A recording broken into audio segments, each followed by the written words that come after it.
Huntington, West Virginia, to bring you a really strange story. It's one of the strangest multiple murder stories in Appalachian history, and it happened October 24th, 1932, right here. So the town of Huntington was rocked by one of the most prominent families being murdered. But what makes it extra strange, you may ask? The very person blamed for the crime left a note stating, "Murdered by a ghost." And it actually happened right here, on the corner of 5th and 7th Avenue. There once stood a really amazing mansion here called the Patterson Mansion. So the Patterson family was so rich they had servants, and the servants, when they came, the servants couldn't enter the home of Samuel and Mary Patterson on that Monday morning that the bodies were discovered, but they could hear music inside, so they knew the family was home. They tried every way to attract attention of the occupants and then began to think something was very wrong, so they contacted Samuel's brother George, and he broke the window to get inside the house. Nothing was out of the ordinary at first. There was no signs of struggle or forced entry. They went to Samuel's study and found him at the desk as if he'd been reading. He had a terrible gash on his head as well as a bullet hole near that. Then they went into the living room to find Mary in front of a radio as if she'd been listening to it. She had the exact same wounds as Samuel. Someone had shot her through the head, and she had a gash on her forehead as if someone had hit her with a hatchet. George then thought of their son Thomas. The group ran up to Thomas's room, but the door was locked. They tried to summon the boy, but there was never an answer. The police finally arrived, and authorities scaled the wall under his bedroom window. They climbed onto the balcony of Thomas's room and broke in. Unlike the rest of the house, Thomas's room was a wreck. There was blood everywhere, and it looked like he'd taken a hatchet to the walls. At first they thought he'd been shot as well. And next to his body was a note that said, "I was murdered by a ghost." So the authorities automatically assumed Thomas had committed a crime. He previously authored a book of poetry, and he seemed to be involved in dark poetry and was a fan of Edgar Allan Poe. But was it possible that he did a double murder-suicide? The crimes occurred at 11 p.m. Sunday night. One account said Thomas had tried to write on the bathroom walls with blood, but that wasn't substantiated. It began to circulate that Thomas had serious mental issues. They claimed he'd been under a psychologist in Baltimore, and a doctor had suggested Thomas should be institutionalized. They found a note near Thomas's body. There are several pages of gibberish that has never been published. Among those lines were, "I've been murdered by a ghost, a devil." They also read, "I wish to be cremated. Homicide maniac. I am sorry."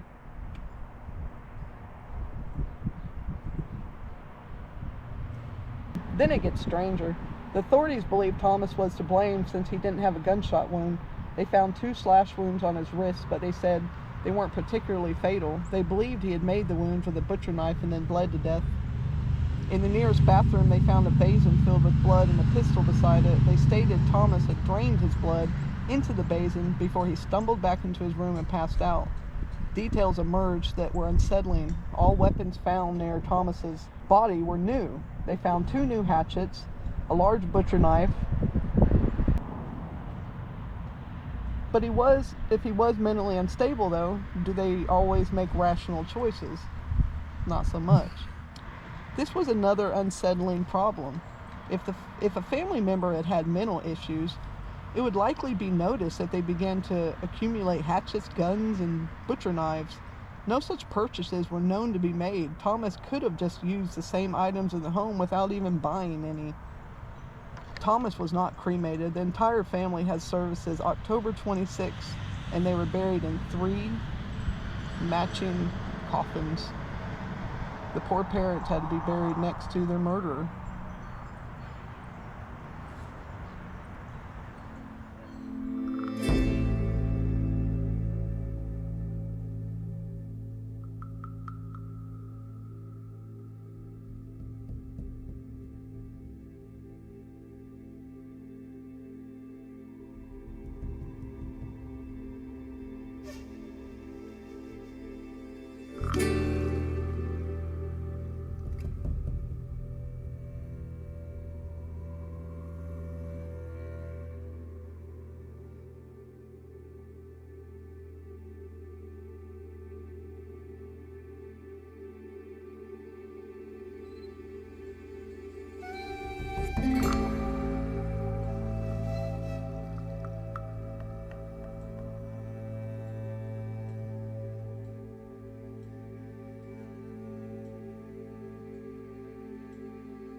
Here we go, in the rain.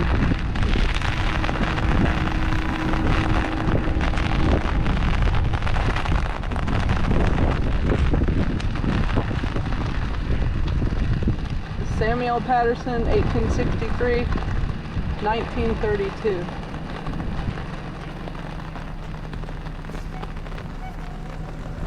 Mary Patterson, 1870, 1932. And here's the son, Thomas Patterson, 1904 to 1932.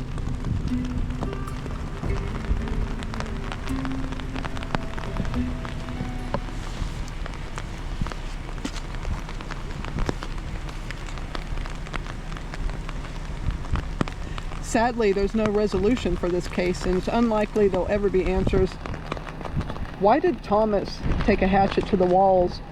In retrospect, it appears as if he's trying to escape his room rather than remain inside. And there's concerning details with the parents. There are no defensive wounds or signs of alarm. It was as if someone shot both Samuel and Mary at the exact same time. If someone shot Samuel first, surely Mary would have gone to investigate, and vice versa. But instead, the couple remained seated in their position as if they're unaware of the fate that befell them. Why did they have two wounds? It would appear the hatchet wounds came after the bullet, because it's unlikely that they would have just sat there and allowed someone to hit them, right? Why would Thomas choose such a protracted means of ending his own life? Also, no one knew or stated how Thomas got such a fatal arsenal with no one even questioning it. You would think friends and family would have seen him purchasing these items, especially when his mental health was in question. So since Thomas died with his parents, the wealth went to charities. Nearly $1 million was distributed. Their will went to probate in November 1932. Their property, valued over $1 million, was not a motive, or was motive for someone who knew nothing of their will. The Samuel Patterson house was a massive structure, as we talked about. It was converted into a nursing home in 1953, and it was demolished in 1961. Basically, everything was demolished. The home, the family, the people, the Pattersons, all gone. Just a memory, so at least this video will keep their memory alive. Rest in peace, Samuel, Mary, and even Thomas. We don't know what mental struggles he had. We don't know anything except what's wrote.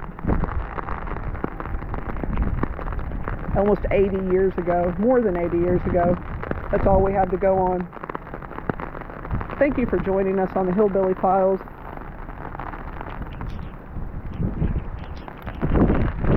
Maybe our next video will be beautiful.